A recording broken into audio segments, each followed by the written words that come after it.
After 6 years as Eastern Illinois University's athletic director, Barbara Burke's tenure has come to an end. Burke announced her resignation Thursday after accepting an offer to be the deputy director of athletics at Tulane University. Eastern won 3 of the last 4 Ohio Valley Conference Cup championships and the last 2 regular season championships in football during her tenure, and Burke's work at Tulane will include day-to-day athletic program operations and helping the school transition to the American Athletic Conference in the fall. Well, at home, they're 3-1. Everywhere else, they're 4-16. Will this Eastern Illinois baseball trend continue today against Jacksonville State? Let's find out. Looking to keep their recent home success rolling, Panthers sent right-handed pitcher Jake Johannesmeyer to the bump, and the sophomore got to work early. Johannesmeyer here in the first, striking out Eddie Moralora with some filthy off-speed action on that breaking ball. Now in the Panthers' half of the first, after a single and a sac bunt, Caleb Powell will advance to third on this wild pitch. And then in the next inning, it's runners on first and third when Cam Barra sends this shot to the outfield, but Gamescock's left fielder Gavin Golson makes a diving catch to end the inning and the Panthers' scoring threat. Sports Watch spoke with Eastern head coach Jim Smits before today's game, and the skipper says playing at Coach's Stadium is comforting after its long road schedule. I think last year we were 11-6 at home, so being on the road early is tough. But we've been back. I think we're 3-1 at home right now, so it's great to be home no matter where you are. It's going to be a nice day today, so it's good to be back with OVC action at home. Today's game is in the bottom of the 8th inning where the Panthers trail 8-2. We'll see if they can break out some of that comeback magic that propelled them to victory on Wednesday against St. Louis. The Panthers and Gamecocks will meet again on Saturday and Sunday at Coach's Stadium, with both games starting at 1. Well, Eastern softball is on the road again. The Panthers are following up their first home game of the year with a road series in Kentucky, making it 32 games away from Williams Field in Charleston this season. Despite this, EIU is 21-9 on the year and 2-2 in the Ohio Valley Conference. Hannah Menega and Stephanie Mayday started 27 of the 30 Eastern games this season, and both will be in action against Murray State this weekend. First pitch of the Saturday doubleheader is at 1. In high school sports, both Mattoon and Charleston are in action on the baseball diamond. Mattoon has a home contest against Geneseo High School, and Charleston is on the road against Newton. Both games are underway, and today's contest serve as the home opener for the Green Wave and the Trojans.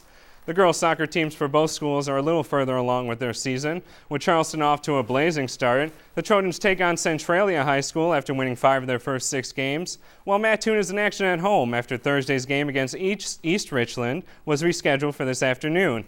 The Green Wave have been on the field since 4:30, but Charleston doesn't play until Saturday morning at 11.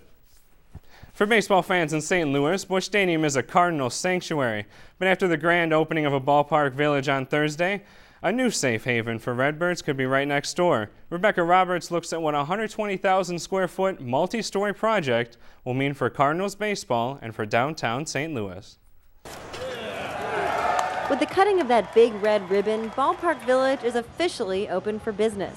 To finally be here is just a great sense of relief and accomplishment and excitement for what's to come.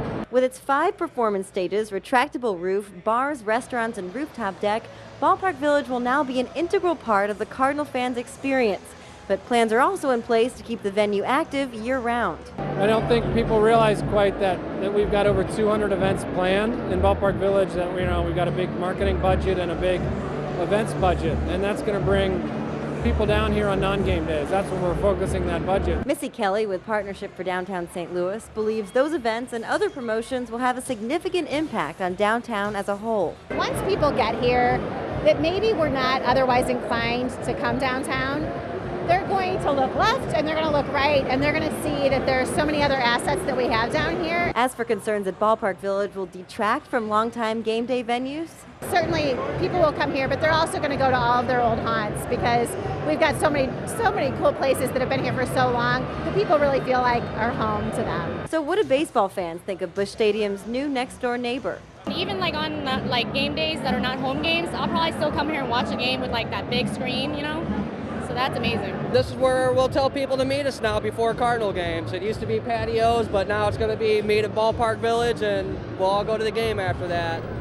So it looks really good. I'm impressed. Fans can enjoy their first home game at Ballpark Village on April 7th when the Cardinals take on the Cincinnati Reds. And finally, on this Friday, there's more Sweet 16 action in college basketball.